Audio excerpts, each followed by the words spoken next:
Hello, this is Ramin Asgard from Tampa.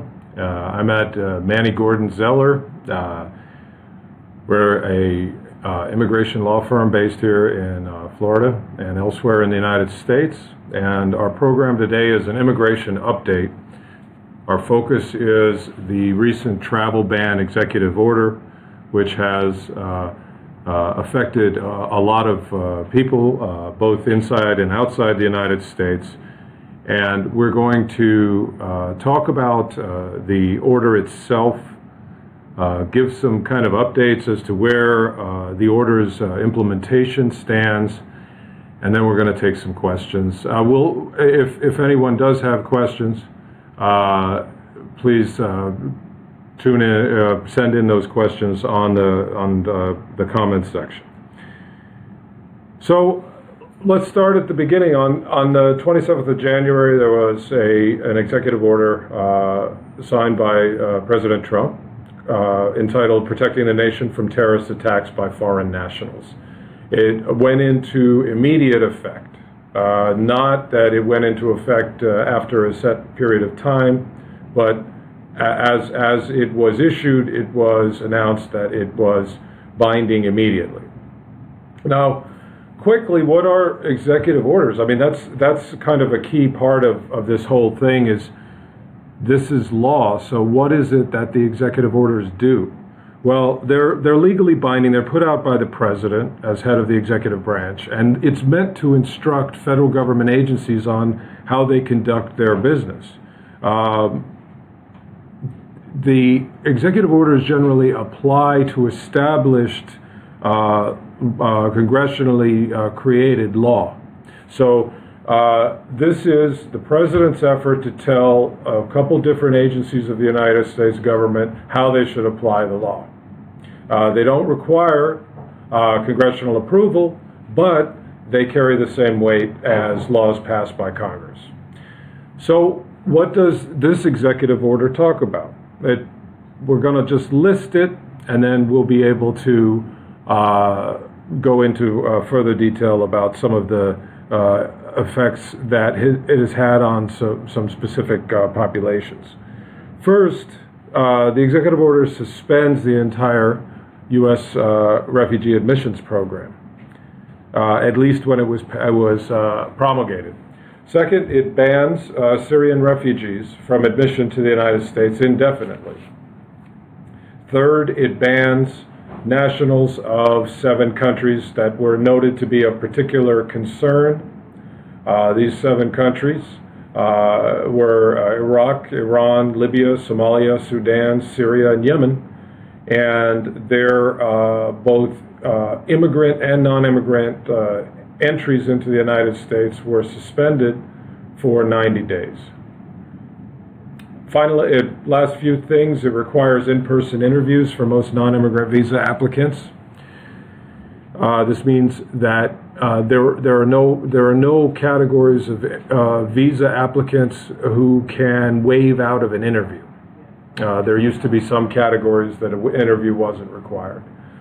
Then it sets up a screening standard for all immigration benefits that come down to identifying fraud and addressing an intent to do harm to the United States when the person is entering the United States. And then finally, it lays out an instruction to expedite completion of the biometric entry and exit program. That's the program that keeps track of who's in the United States, who's entered the United States, and who's departed the United States. So the immediate enforcement of the executive order led to a lot of confusion and difficulty for people who were already traveling. Some of the people who were traveling who tried to board planes were told that they couldn't. Some of them who arrived with immigrant visa status were told that they would not be admitted. And there was very little guidance at the immediate start of the process, and so a lot of the enforcement officers weren't quite certain exactly how to apply some of the instructions that they were given. This resulted in some people losing the ability to enter the United States for national security reasons, some people losing their permanent residency because they were asked to sign a form that abandoned their permanent residency and return home. There were people who were trying to return from trips abroad, students and otherwise, that were stranded. There were people who received visas and the visas were revoked. And there was another category of folks who got a visa, who had pending visa adjudication by the Customs and Immigration Service. All of those were put on hold as well. So the question is, the many people who are affected, and we may have some folks who are watching this who either themselves or they know someone who is affected. What are some of the measures that can be taken for the folks that were affected by the travel ban? Now, I'm going to concentrate primarily on the folks in the people who are actually included in the travel ban. There were other issues in the executive order that we can touch on if there's enough interest, but I'm going to focus on the refugee issue and the 7 countries whose nationals were affected by the travel ban. In the case of people who were entered and were detained at airports, at present there do not seem to be people in that current situation, but at the time they were limited in their access to counsel. So if that situation were to develop again, counsel could file a habeas corpus motion to deliver the person so that they could be given access to counsel and access to due process, access to the courts. That would, of course, require that the person be able to reach counsel. So the general advice that we're looking at for the folks affected by this executive order is to avoid travel outside the United States if they are seeking to return to the United States, and this includes legal permanent residents. If the individual must travel, if they're determined to travel for whatever reason, it's an emergency or some other reason that they have to travel, what we recommend is that they execute something called the G-28, which is an entry of appearance by an attorney on their behalf, and travel with a legal opinion letter, which outlines the basis for entry that they're seeking to enter the United States. This is if they're going to travel, and then present these things when they are returning to the United States, and they of course also can share them with the boarding personnel at the airlines. Those who are outside the United States, who want to come into the United States on a legal visa which has been at some point issued to them, those the guidance for that has changed over the last few days because there's been a court ruling which suspended application of this. For that, they should attempt to travel as soon as possible. If they are having trouble, we have a question about if people are being denied the ability at airports to travel, to get on planes bound for the United States or connections that will eventually arrive in the United States. The guidance that has gone out to the airports, to the airlines, and even to the Customs and Border Patrol and Department of Homeland Security and the Department of State, the consulates, the embassies overseas, states that that these processes are to be continued. In other words, the most recent guidance, and I will look at it for our audience on visas, is that as of the ruling that took place last week from the state of Washington. That revocation of visa status is now lifted. So those visas are back in effect. Now, if people already had a visa and that visa was physically canceled, somebody stamped it canceled, that would generally only be if they tried to enter the United States and it was stamped canceled. Then they'll have to go for a new interview. What the State Department has said is that if you do have a visa, a valid visa, and despite the fact that it was said before that it was revoked, it is now reinstated. So travel should be authorized by both the airlines and the visa. Now, that's what the statement says. What the actual application is going to depend on a whole number of things as far as what the airlines want to do vis-a-vis their own liability. Some airlines have asked travelers to sign a document that says if they are turned away at the port of entry, the airline will not be responsible for the costs of returning them to their country. So there is no guarantee, and in the case of Iranian visa applicants, they go by the extra step of having to travel to another country even to try to check out their visa status. So if they're boarding the plane and are turned away, the best that we can offer is that the controlling information from the Department of State says that should not be happening. Now, if clients or individuals or visa holders travel, and they must travel, they should also be aware that when they return to the United States, they're almost certainly going to be referred to secondary inspection, which means when you come in, you'll be asked to go to a separate location in the port of entry area, the customs and immigration area, where you'll be asked a number of questions. These questions are a little bit different than perhaps some of the questions that have been asked until recently, so it's best that you're prepared. The questions they have been about over this last few weeks about religious and political views, as well as requests to access social media accounts. So why is that? Why is that being asked? Well, the point of the executive order is to protect the United States from travelers to the United States that intend to do harm to America's national security or to public safety. So we'll get back to this issue in a little bit, but the point is that if you have to travel, first, it's best to avoid travel outside the United States while this matter is still being run through the courts.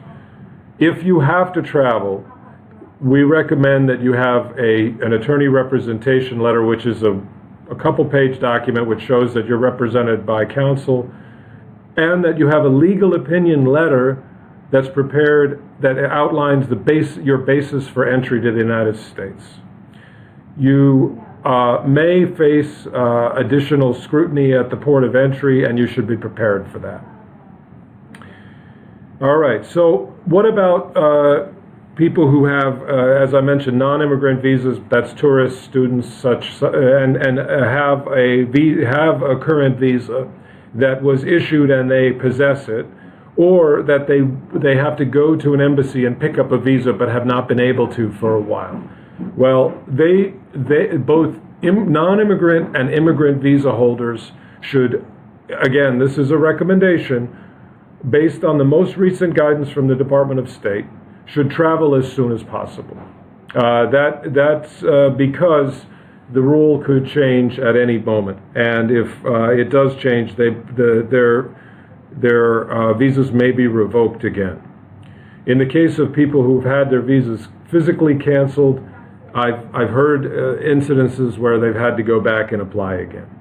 Finally, what about those people, and I've gotten a number of questions about this, what about those people who have a pending immigration or other immigration benefit. In other words, they're waiting for their permanent residency. They're waiting for a visa category to be changed, that they're into another category, and nothing is happening. Well, it is possible that we can file a type of action called a mandamus action to move that towards a final outcome. That doesn't mean that we can decide what the final outcome is or order any kind of, or force any kind of final outcome. It just means that the government office, the government officials must take action on that case and can no longer delay it.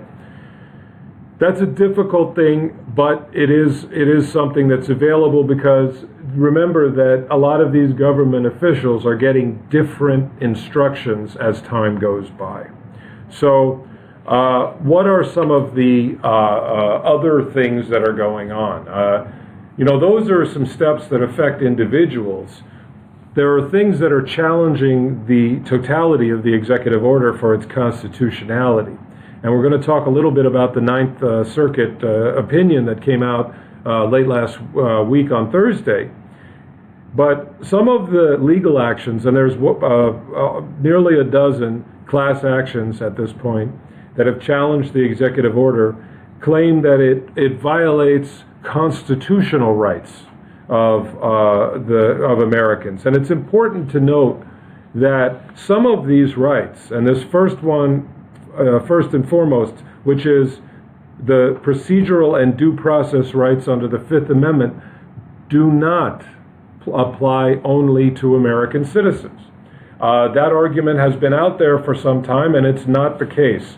They apply to U.S. persons. And U.S. persons, and this is a well-established case, that includes aliens, meaning people from other countries, regardless of whether their presence here is lawful, unlawful, temporary, or permanent, and applies to most categories of aliens returning after travel abroad, which means that due process applies to essentially all the people affected, except for the case of people who are overseas and are not in a status which they would, for example, non-legal permanent residents who are returning to the United States and are overseas. They're not in the United States, and they have no due process protection necessarily.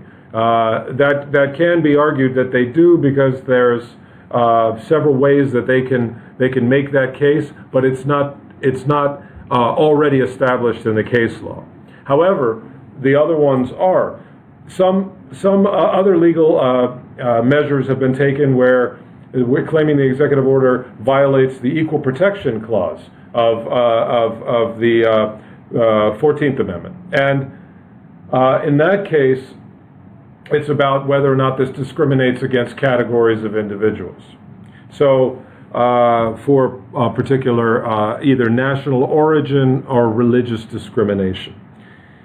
And then then there are other charges which have to do with violating the Immigration and Nationality Act, the Administrative Procedures Act, and the Religious Freedom Restoration Act. Finally, there's a case that's been made in several of the briefings that it violates the First Amendment Establishment Clause, which is about making no legal provision which favors or disfavors any religion. Any establishment of religion. In this case, there's at least an arguable case that it may, the executive order. It's important to note, we're going to talk a little bit about the opinion that came out on Thursday now, last Thursday. It's important to note that nowhere in the executive order does it state the word Muslim or Christian or any other religion by name. So what we're talking about is not that it says it on its face, in other words. We're talking about that there was some sort of disparate effect. In other words, the impact of the provision was to favor or disfavor a category based on national origin or religion. So, what am I talking about when I say the Ninth Circuit? The Ninth Circuit Federal Court of Appeals is based in Seattle. It ruled on a temporary restraining order with suspending application of the executive order. It issued that temporary restraining order and asked for oral briefings by both the federal government and the parties arguing against the executive order. In the Ninth Circuit case, we were talking about the states of Washington and the state of Minnesota.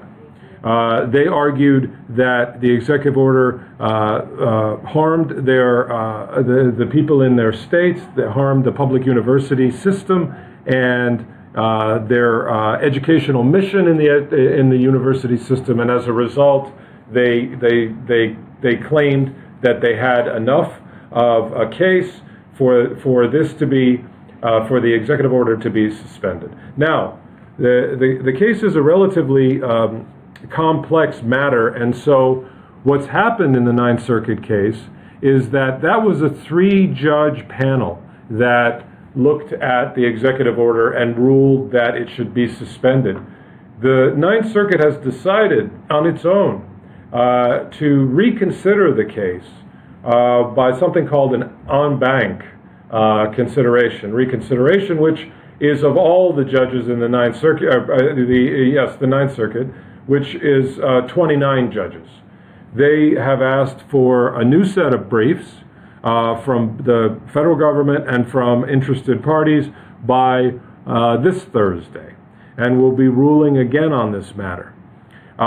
Meanwhile, the White House, the administration has said that they may issue a new ban, a new executive order, which will cover the grounds of the previous executive order and perhaps address some of the constitutional issues that were raised by the first executive order. That's not obviously been done yet. That's something that can be done.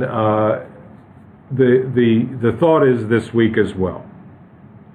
So the case where we are right now on this matter is that we have a key factor here is national security and the president's very broad powers to regulate immigration and to protect the national security of the United States. In the Ninth Circuit opinion, there was no statement about this, but I just so that you all have it, the listeners have it, there's a provision in the United States Code, in the Immigration and Nationality Act, that talks about the president's rights in this case. And it wasn't discussed. It was kind of not brushed aside, but it was never addressed directly. So this is the section. It's 8 U.S. Code section 1182, subsection F, suspension of entry or imposition of restrictions by president. All right, so this is the important language. Whenever the president finds that the entry of any aliens or any class of aliens into the United States would be detrimental to the interests of the United States, he may, by proclamation and for such period as he shall deem necessary, suspend the entry of all aliens or any class of aliens as immigrants or non-immigrants, or impose on the entry of aliens any restrictions he may deem to be appropriate. Okay, that's what's known as a very broad delegation of power into the president. In this case, the president is getting it from congressional law, the Immigration and Nationality Act, which originally was from 1952. It does have provisions which say that this cannot be applied in a discriminatory fashion and so on, but that's an extremely broad base for the executive order to be promulgated.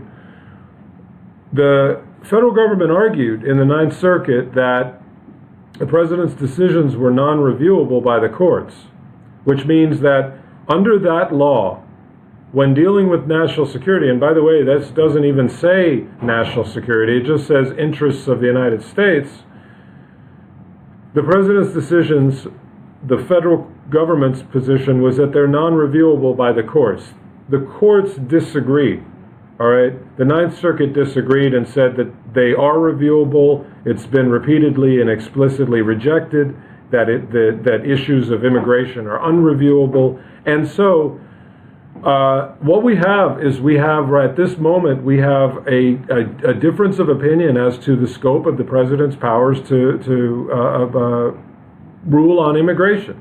The federal government is arguing, the administration is arguing that they have essentially non-reviewable powers to do so, and the courts are saying, well, wait a minute, yes, we grant wide deference in national security matters and on immigration. However, the rules that come out, the laws that come out, must comply with the provisions of the Constitution.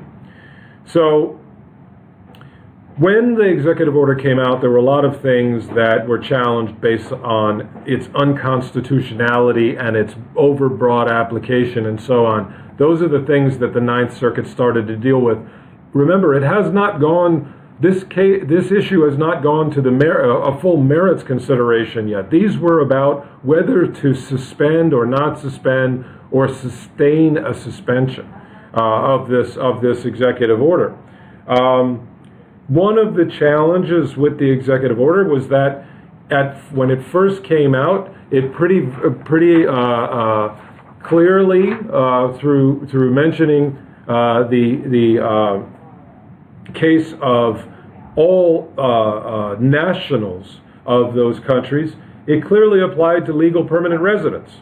But what happened was legal permanent residents are deemed to have due process rights under the Constitution. So the White House counsel and the Secretary of Department of Homeland Security issued statements that said the executive order is deemed not to apply to legal permanent residents. Well, that of course was helpful, but the Ninth Circuit rejected their statement and said that the White House and the federal government has offered no grounds of authority to establish that the White House counsel is empowered to issue an amended executive order superseding the president's executive order, nor does it provide any grounds or provisions for whether or not it's binding on enforcement officers or any guidance to enforcement officers. So when you have the Federal Circuit Court saying that they cannot conclude that it does not apply to permanent residents, this is a message to permanent residents that this may apply, this may continue to apply. So what the federal government used to try to address that was they were talking about whether or not there's a provision in the executive order that allows for a waiver based on consideration of national interest by the Secretary of Homeland Security and the Secretary of State. That waiver, while it exists and while it's been applied in a couple cases in particular were legal permanent residents and special immigrant visa recipients, who are people who've worked with the United States government and in particular the military overseas. Those categories were considered to be in the national, admitting the citizens of nationals of these countries in those categories were considered to be in the national interest by the Department of Homeland Security through an announcement. There is no explanation as to how this national interest waiver process would operate on an individual basis, whether a individual adjudications officer at U.S. Customs and Immigration Service or an individual Customs and Border Patrol officer at a port of entry could say the admission of this person is in the national interest of the United States. So absent that guide, the thought is to explore means whereby this waiver can be applied. That's something that would require learning the facts and background of the individual case in question, and then putting forward the case as in the national interest of the United States to have this individual admitted to the United States. We have a question. We have a question regarding what about people who've already applied for asylum on religious grounds. This is in the case of someone who is converted to another religion.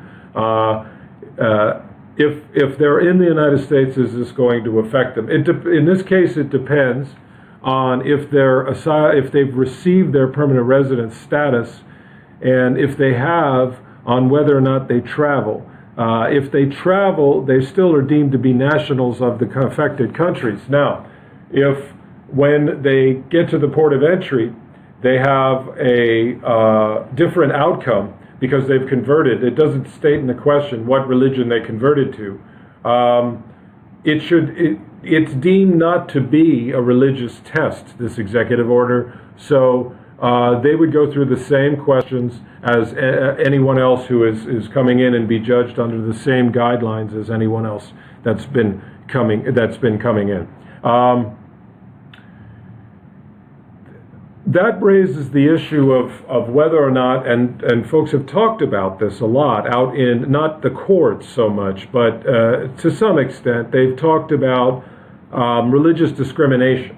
The court, it's important to note, does not go to the merits of whether the executive order constitutes any religious discrimination. It doesn't, as I mentioned, doesn't even mention a religion. But the idea is that the effect or the purpose of the executive order leads to possible violations of the First Amendment, Establishment Clause, that is, not having any governmental action that favors an establishment or disfavors an establishment of religion, and the Equal Protection Clause of treating different categories of individuals differently. This case, the issue will have to be taken up on the merits. That will take probably some time, and it may have to be finally resolved by the Supreme Court on whether or not there's a case here. The important thing is that the quote-unquote Muslim ban issue comes up as a consideration, even though the executive order didn't mention a religion and certainly didn't mention the word Muslim. There were statements throughout the previous period of time, in this case the presidential campaign, about a Muslim ban. And so if there have been statements of purpose by the individuals who were involved with creating the law, it is admissible under existing federal case law to use evidence of purpose beyond the challenged law itself to consider whether or not the intent of the law was discriminatory. All right, so that issue has not been considered yet in any kind of detail, but it will be considered and may have to go to the Supreme Court to resolve. Now, one item that's come up for some people is, okay, this applies to visa holders, temporary visa holders. This applies to green card holders. What about American citizens, dual nationals, or people who are from these countries? Does this apply to them?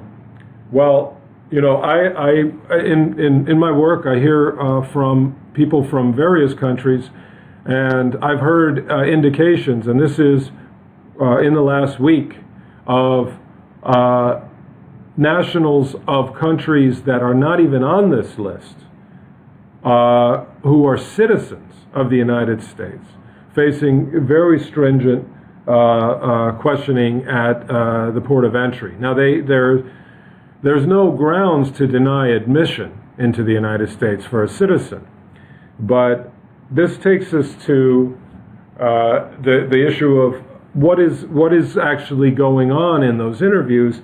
And the president made a pledge.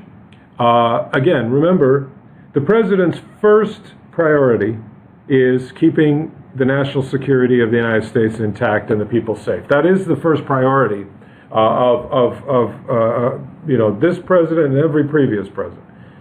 So what President and candidate Trump talked about was something called extreme vetting.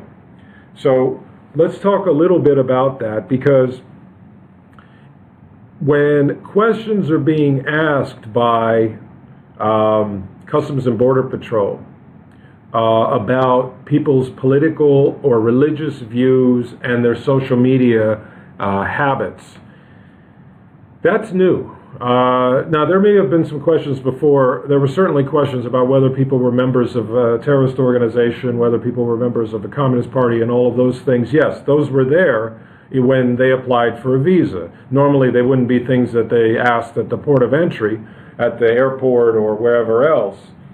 But this vetting is with the assumption that the vetting is not already extreme.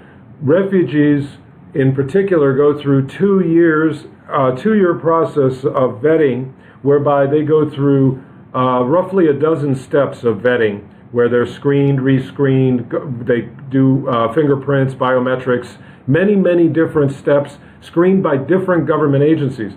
Non-immigrant visa recipients from countries of concern, immigrant visa recipients from countries of concern also go through very significant vetting. So as the government, as it states in the executive order, reviews the vetting process, which is something that the Department of Homeland Security and the Department of State are doing, what is it that is going to be possible to actually increase? And one of the areas where it will be possible to increase is to use new technology. Now, this hasn't been discussed in the executive order, but if you're reviewing people's social media practices, you're data mining. And if the idea is to data mine for outcomes that show someone has a malicious intent towards the United States, that's a form of extreme vetting. Now that brings up privacy considerations, particularly when you're talking about citizens and permanent residents. All right, but again, if the issue is national security and the provisions are necessary for the purpose of protecting the national security of the United States, an argument can be made. Remember, the Ninth Circuit didn't reject that the president has broad powers. The Ninth Circuit on national security and immigration, they rejected that there was no right to review the president's decision. All right? So they're not saying that the president doesn't have the right to reach this decision. They're saying that, or promulgate this rule or this law. They're saying that they also have a right to check it to make sure that it's constitutional. So when that extreme vetting goes on, and immigration inspectors or adjudicators are able to monitor and or data mine social media accounts, they will incorporate that new technology into the decision-making process about whether or not this person has a positive or negative intent towards the United States. Now, one thing, and that was mentioned, that the president mentioned that when the executive order was actually announced, that we should only be letting into our country those that support and deeply love our people. And the executive order talks about supporting the Constitution and America's values. There's nothing objectionable about that. I mean, the Constitution is the finest document for preserving human liberty so far we've had in human history. The question is, how do you test that? How do you measure whether a visa applicant who may never have even heard of the U.S. Constitution has a respect and affection for the Constitution? So these are all matters that are going to have to be addressed as we move forward in this process. But to touch on a couple other issues that I think affect some of the folks that are impacted by the executive order. Extreme vetting has to do also with making sure that there are no gaps. One of the challenges that has been put forward quite considerably is that the 7 countries the 9/11 attack, the attack on September 11th, 2001 that killed over 3,000 Americans, is referred to in the announcement when the executive order was released. It was referred to in the executive order itself, and it was discussed that it was a lesson to learn from and to correct the difficulties that led to that outcome. The question is what was it? And this is something that the court touches on, and other courts in other jurisdictions besides the Ninth Circuit touched on, is what exactly was the data and evidence that the administration used to select these countries. Now, these countries were listed as countries of particular concern previously under a separate piece of legislation from 2016 that had to do with whether or not dual citizens from their countries could waive out of visa interviews. It wasn't really a kind of a new consideration. But how is it that we got to a condition whereby none of the countries listed in the executive order were involved in 9/11, no nationals of those countries, and all of the countries that have nationals that were involved in 9/11 aren't included in the executive order?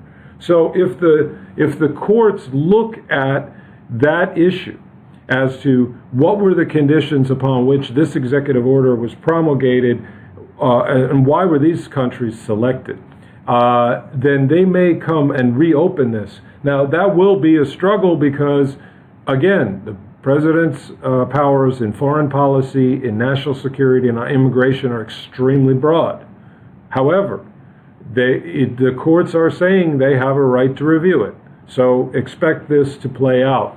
In the case of Iran and the category of the people of Iran and their views towards the United States and their views towards democracy and constitutional liberties, those were purported to be part of the consideration of why that country was selected to be included on this list. Excuse me.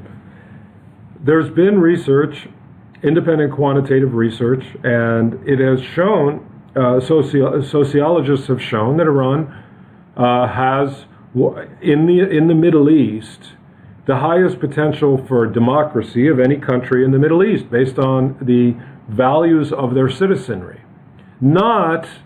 This is an important distinction, on their government, on the citizens. And the citizens are the ones applying for visas, not the government. So one of the issues that's going to come up is this balance between the president's right to create national security rules and rulings and law, and the affected individual's rights to have access to due process. All right, so the quick question, is there a reason to worry for someone that applied for a work permit back in October 2016? Yes, if they haven't received the work permit as of yet, there is a reason to worry. That's a pretty long time, but it's about within the window of time possible. Those agencies right now, U.S. Customs and Immigration Service and Department of Homeland Security and Department of State, in the work authorization case it would be Customs and Immigration Service, are going through a lot of changes and are trying to adapt, and their leadership has just changed, and several of the steps below the secretary have changed. And look, it's extremely difficult for these officers to reach decisions unless they have clear guidance. Why? Because if they have 1% or 10% or whatever low number you want doubt, and they reach an individual decision to say, yes, let's let this one go, or let's let this applicant's case go forward, then they're going to be the ones who are responsible for that outcome. And they better be able to point to very clear instructions that you are authorized to go ahead and do this. Now, The Customs and Immigration Service put out a tiny little announcement on the 3rd of February that said that they will continue to adjudicate existing applications and petitions regardless of country of origin, but it gives very little explanation as to who that covers exactly, and it seems right now that the only people that are explicitly covered are people who are applying for adjustment of status. In other words, that they're going to get permanent residence. Now, if the work permit is tied to permanent residence, it may be that they apply. Others are saying, in some cases, in some announcements, Department of Homeland Security has said that they will, there's information that has come out that is not official, that they will adjudicate the cases up to the point of decision, and then they'll stop. Now, that doesn't mean, what they're waiting for is they're waiting for clear guidance as to what they can do and what they can't do. So, for anyone who's waiting on something, the only way to force an outcome is to do something called a mandamus action, and then you can force an outcome, but that's a filing in federal court. Otherwise, a lot of things will be put on hold until there's a final adjudication of these issues that we've discussed during this program. And when that happens, there should be an opportunity to get very clear guidance as to how to move forward. Now, if the administration comes out with a new executive order, which has been something that's been discussed as recently as yesterday, then maybe that executive order will clear up some of these hurdles and address some of the constitutional limitations that have made application of this fairly difficult, particularly for people applying for permanent residency in the United States. It is worth it to note that in some cases, hardship has been considered as a factor. And in general, hardship is considered in the immigration law as a factor in many categories of immigration benefits. So in moving forward on a particular case, for folks who are listening, the general idea would be, does your case, does your particular situation represent something that would benefit the national interest of the United States? Or does keeping that benefit from you constitute a severe hardship? And a lot of times they're looking at irreparable hardship. If it's hardship for a week or hardship for one or two extra trips, then it may not rise the level where it's hardship that is considered to be severe enough to overcome the travel limitations of the executive order. We have a couple additional questions. Does this does a travel ban affect OPT extension? Currently, it doesn't. Based on the lifting of the reinstitution of the suspension of the executive order. So here's what happens when you go to an official and say, well, I have this is the Ninth Circuit Court's ruling, and say, please issue my OPT extension. You might realize that individual is not a constitutional law expert. And they're probably as confused as anyone by what's going on here, and they may kind of put things on hold. But it's the kind of case, OPT extension, that you could move through, and it should be attempted to do right now. That is a case where, I've worked on a few of those for people and would be happy to help. Is this a wise time for a green card? This is the next question. Is this a wise time for a green card holder to apply for citizenship? Absolutely. The idea of permanent residence is that it's intended to lead to citizenship. So if someone with a green card who's had it for 3 years in the case of a marriage, or 5 years in the case of any other category of green card holder, would like to apply for citizenship, it would be the right time to do it. We've had many clients come in who have said, I want to either apply for a green card when they had, say, for example, an H-1B, or I want to apply for naturalization when they had just a green card. So yes, it is a time when green card holders should seriously consider applying for citizenship. The last question I have here is, how does the order affect the immigration process for the parent of a U.S. citizen? The parent of a U.S. citizen, assuming the U.S. citizen is over 21, is someone who's they will get an immigrant visa. As the U.S. citizen applies, and they will get an immigrant visa. If they're in the United States, that adjudication process was stopped, possibly started again, and maybe stopped again. So it's a little uncertain as to how it'll be applied. If they're out of the United States and they have not yet gotten their interview or their visa issued, then it's up to the Department of State. The Department of State has said that they're restarting the institution of interviews in both immigrant and non-immigrant.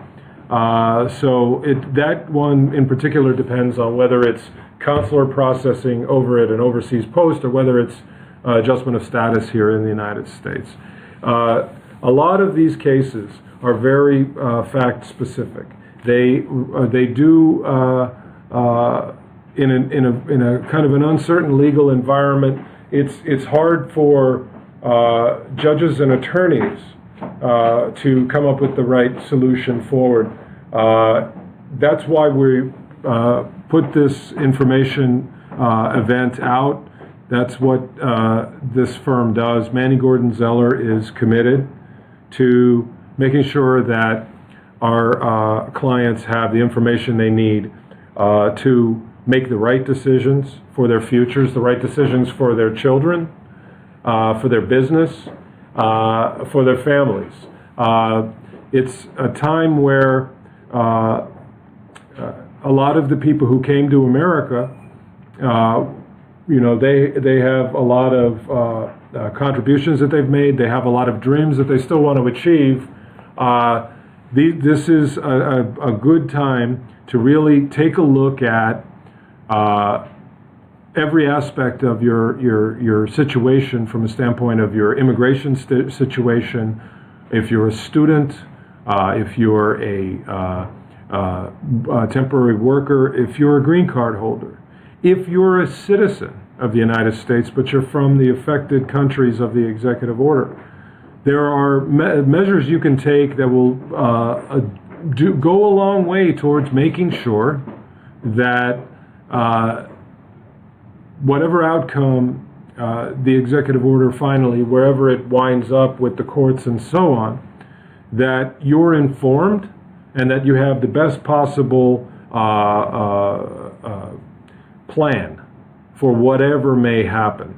The last thing you want to do is to be in a situation where, and people from the 7 affected countries know about this, where you're either detained or a knock comes on the door or something like this, and then you have to scramble around to figure out what to do.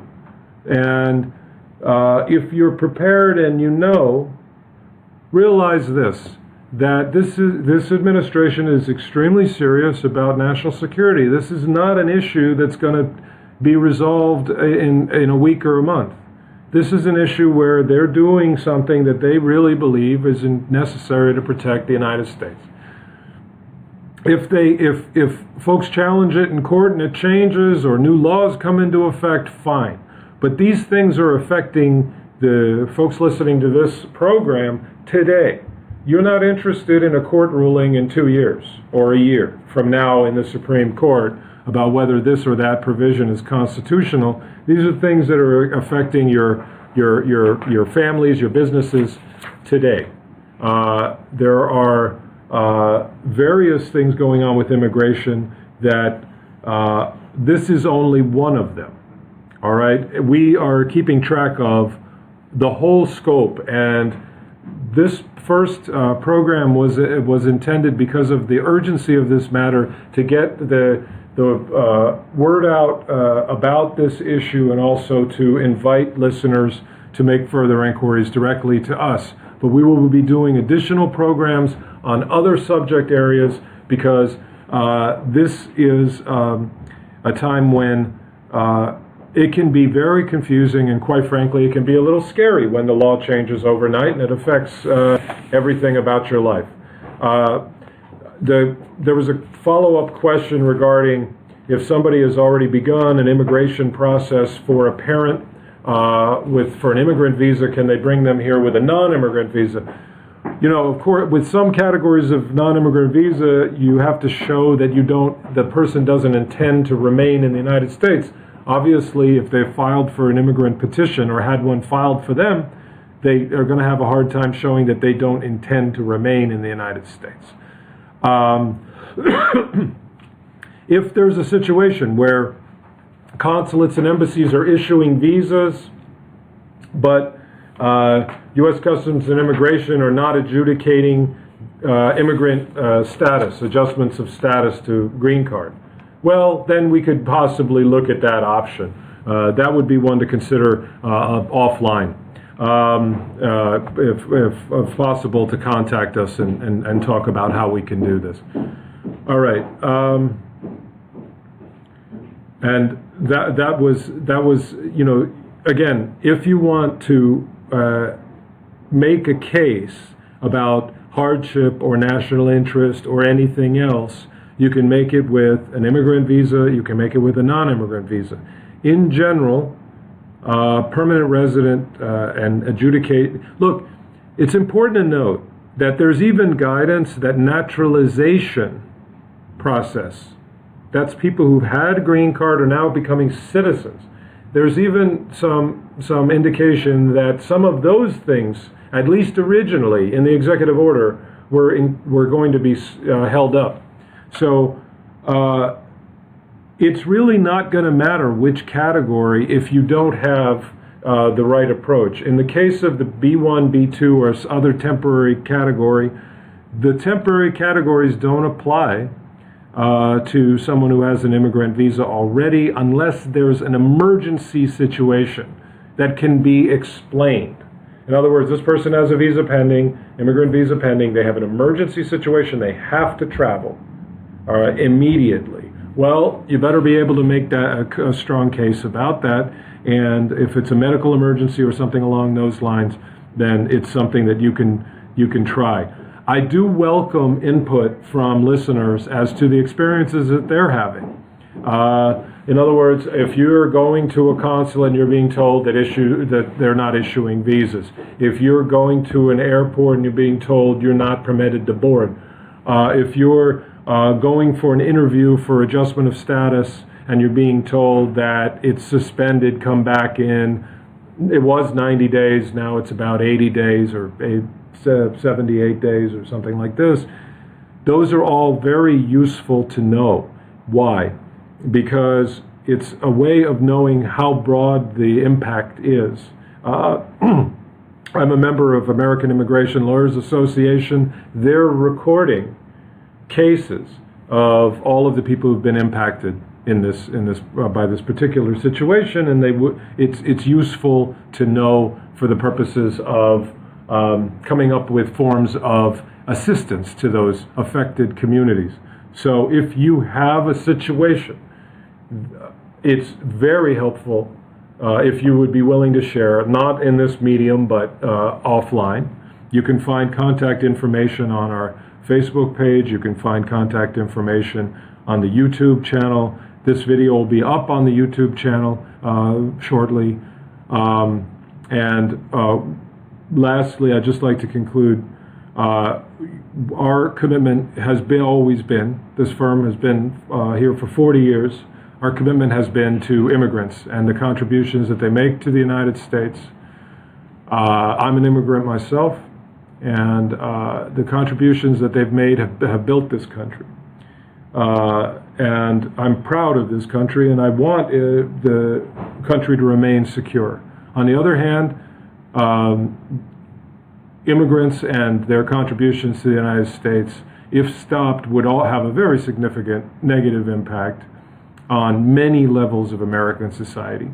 That was exactly what was argued in the Ninth Circuit, and that was just for public universities in Minnesota and in Washington State. And that was enough, that by itself was enough to defeat the federal government position on the executive order. So those interests are pretty significant.